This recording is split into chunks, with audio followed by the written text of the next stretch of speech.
Winners don't do different things, they do things differently. And many times people ask, what do they do differently? One, folks, winners form the habit of doing things that losers don't like to do. And what are the things that losers don't like to do? They're the same things that winners don't like to do either, but they do it anyway. Losers don't like to get up in the morning. Winners don't like to get up in the morning either, but they get up anyway. Folks, losers don't like to work hard. Winners don't like to work hard either, but they work hard anyway. Winners form the habit of doing things that losers don't like to do. Folks, someone asked, are positive thinkers fools? Don't they recognize we all have limitations in life? Folks, don't we all have limitations in life? Yes, no. Folks, the answer to that is winners are not fools. Winners recognize their limitations but focus on their strength. Losers recognize their strength but focus on their weaknesses. Folks, this one sentence is so powerful, it can change anybody's life. Let me repeat. Winners recognize their weaknesses but focus on their strength. And losers recognize their strength but focus on their limitations. They learn to turn a weakness into a strength. I'm going to share with you a prime example. How can a person turn a weakness into a strength, folks? Our greatest weakness can become our greatest strength.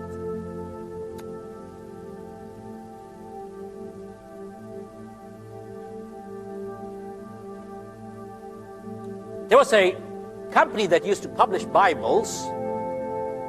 They hired a salesperson and they gave him a very unproductive territory.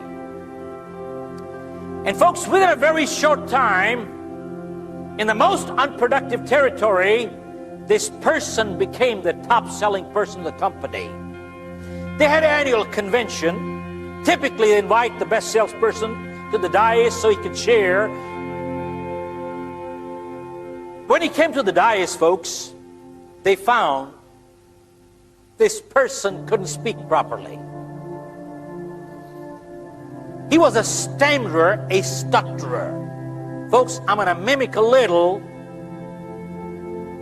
but if anybody here is suffering from that kind of a disability, please take it constructively. I'm not making fun at all. I'm just making a point here. He came to the dais, and they asked him, how come you are the best salesperson in the country? He said, when I go door to door, and I knock a door, when the lady or the man used to open, I used to say, ma'am, you don't have to buy these Bibles at all. I can read it for free, or you can buy it, it's up to you. They said, don't read it, we will buy it. Don't read it, we will buy it. Can you imagine, folks? He turned a weakness in life into a strength. Our greatest weakness in life can become our greatest strength. I'll share with you, folks. The other day I was passing by and I picked up a newspaper clipping.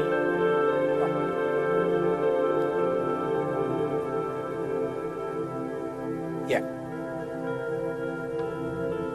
In the newspaper, this was about a year and a half ago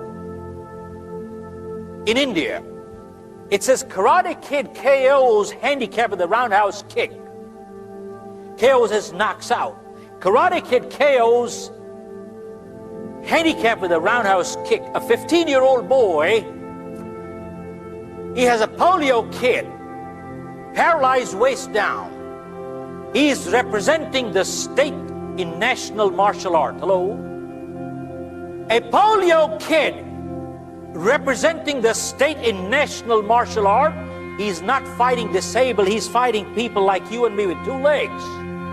And they asked him, how did you do it? He said, when I started it was very painful. But he said, because of my polio, I am able to swing my leg 180 degrees and slap the person on the face, which people with 2 normal legs can't take a 180-degree swing. Hello. Look at this.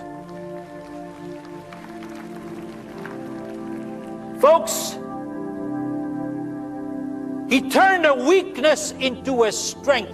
Remember one thing, folks.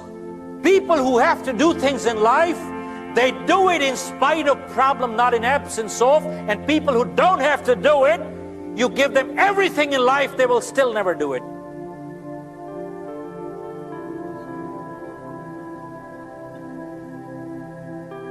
There are many, many examples. How many of you heard a group called MAD in the United States, Mothers Against Drunk Drivers? Anybody heard that group? Yeah, MAD, Mothers Against Drunk Drivers. There was a lady, she had a little girl, a drunk driver killed her. She got so angry that day. And you hear anger is a weakness. She got so angry that day, she said, I'm not going to let this kind of thing happen to another child or their parent. And she formed an organization called MAD, Mothers Against Drunk Drivers, and started a membership drive and went from one town to the other to the other. Today, I believe she's in over 21 countries, and she is changing the laws in the United States Congress. One woman got angry. Hello? One woman got angry, and look what she did. Folks, many times you hear people saying, I'm only one person, what can one person do? Folks, whenever history has been made, always one person did it. Masses never did it. And go check all through history. Positive thinkers have always been in minority, but they have always been a one-man army. Always. It is well said. Masses never created history, always one person did it. If you want to be successful in life, just see what the masses are doing. Do the opposite, you'll be successful. Hello? Folks, going against the grain takes a lot of guts and conviction. Hello? Going against the grain takes a lot of guts and conviction. And that is what is called leadership.